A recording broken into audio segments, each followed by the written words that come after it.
All right, let's dive into one of America's biggest unsolved mysteries, the Zodiac Killer. I think most people know the basics, but we're going to unearth some really fascinating details. Yeah, what always gets me about this case is how, even after 50 years, it's still so immediate. It's like everyone's still trying to crack this puzzle box open. It really is. And get this, police are still receiving new leads every single week. Wow. Over 5 decades later. It's incredible. For this deep dive, we're looking at this YouTube video. It's from a channel called Canal del Crimen, and it's called El Asesino del Zodiaco. This is just the first part. So get ready, we're going to examine those early crimes, the chilling letters, and the infamous Zodiac ciphers. Right. You might even spot something that everyone else has missed. I love it. And it's important to remember the Zodiac didn't just come out of nowhere. This was the late 1960s. Vietnam War protests, assassinations of MLK and Bobby Kennedy. There was just this unrest in America. Right. Like this social and political upheaval created this perfect breeding ground for fear, which the Zodiac absolutely exploited. Let's go back to the very beginning. December 20th, 1968. Lake Herman Road. A lover's lane isolated. Exactly. A recipe for disaster. That's where 2 teenagers, David Faraday, 17, and Betty Lou Jensen, just 16, were found shot to death near their car. The thing that always gets me about this first attack is just how random it all seems. Yeah, that's one of the things that makes the Zodiac so unsettling, right? There's just no clear motive. You think maybe a drug deal gone wrong, a jealous ex-boyfriend. Right. But none of that really panned out. 9 shell casings were found at the scene, so you'd think that would be pretty helpful for investigators. You would think. Yeah. But the type of ammunition they found was really common back then. It was designed to make it difficult to trace it to a specific weapon, Oh, wow. even if they found the gun. That one detail says a lot. Yeah, absolutely. It definitely suggests this wasn't random, this was planned out. So from the very first crime scene, we have a puzzle. A brutal, seemingly random attack with no clear motive. It's like he was announcing himself to the world. Exactly, and that's part of what captivated people. It could happen to anyone. Now let's go a few months into the future. July 4th, 1969.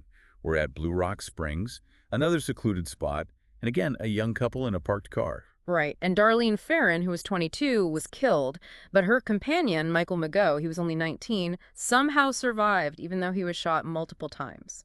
His testimony is so crucial because it gives us the only eyewitness account of the Zodiac. Right. He described him as stocky, 26 to 30 years old, military haircut, wearing glasses.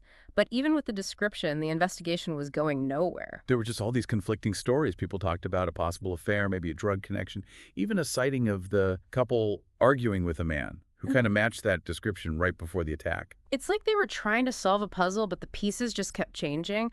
But here's where things get really crazy. Just minutes after the attack, Vallejo police got this chilling phone call. Oh, wow.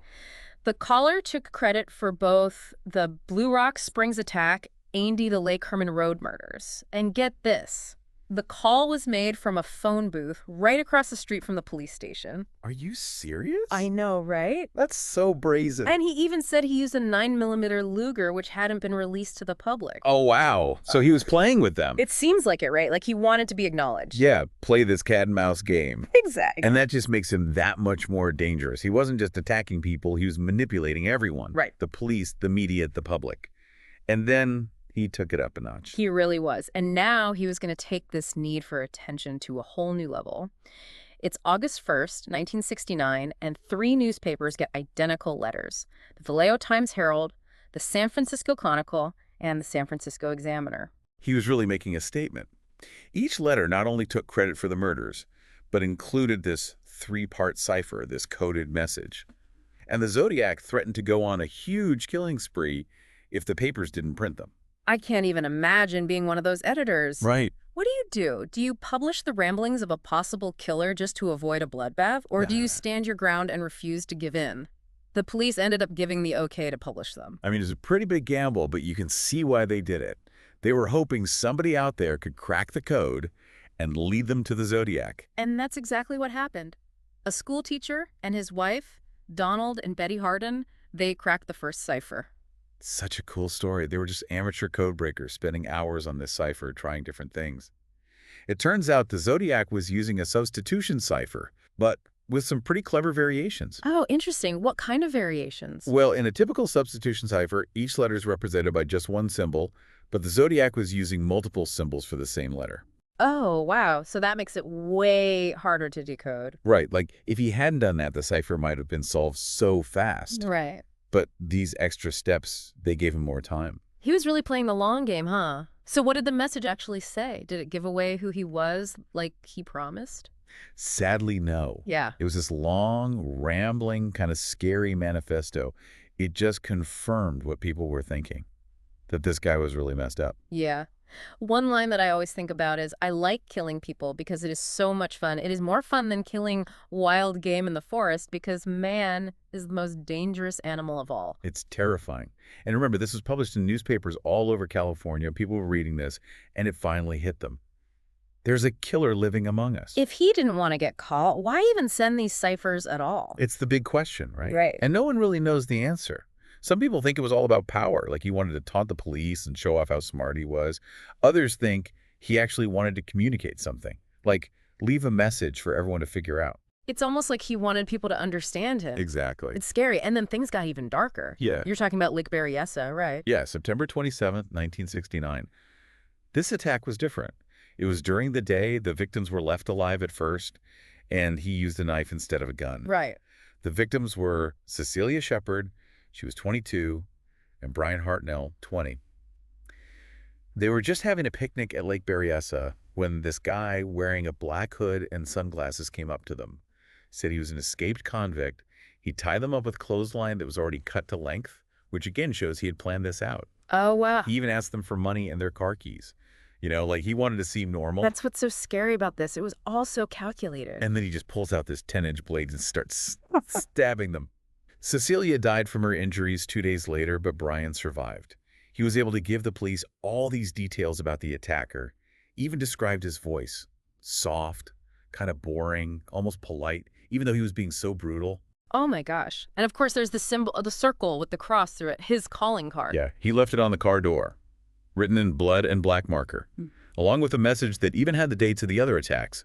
Vallejo, 12/20/68, 7/4/69, 27/69, 6.30 by knife. Wow. He was keeping score. I know. So why did he change things up like that? Yeah, it really does seem like he was pushing it further each time to see what he could get away with. And the crazy thing is, he did get away with it. I know, right? What? It just doesn't make sense. You've got eyewitnesses, you've got descriptions, the letters, the ciphers, even forensic evidence, and he still disappeared. It really is the ultimate cold case. Why do you think he was able to evade capture for so long? Was he just that lucky, or was it something more? Well, I think it was a bunch of things. Remember, this was way before DNA testing and all the cameras that we have now. Plus, everything going on back then, all the social unrest, might have actually helped him blend in and disappear. Yeah.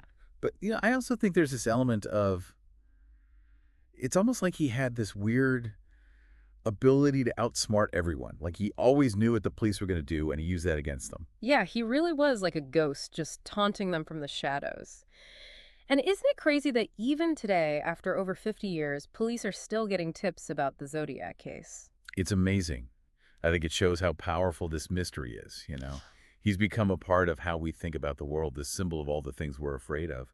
And maybe, just maybe, some part of us thinks that if we could just solve this case, figure out who the Zodiac was, then the world wouldn't feel so chaotic and scary. I think you're right. So before we finish up this deep dive into the early days of the Zodiac, what stands out to you? What are the biggest mysteries that we still haven't figured out? Oh, there are so many. Like, why switch from a gun to a knife at Lake Berryessa? Did he feel more confident? Or was he trying to say something specific? And what about the ciphers? Were they just him making fun of the police? Or was there a deeper meaning that we've missed? Maybe all the answers are right there in front of us, waiting for someone to put it all together. And maybe that someone is listening right now. Tell us what you think. Let's see if we can crack this case together. Remember, the Zodiac case is like a huge tapestry. There are tons of tiny details, and any one of them might be the key to finally solving it. So keep looking, stay curious, and never underestimate how powerful it is to just pay attention. This is just the beginning of our journey into the Zodiac case. We've barely scratched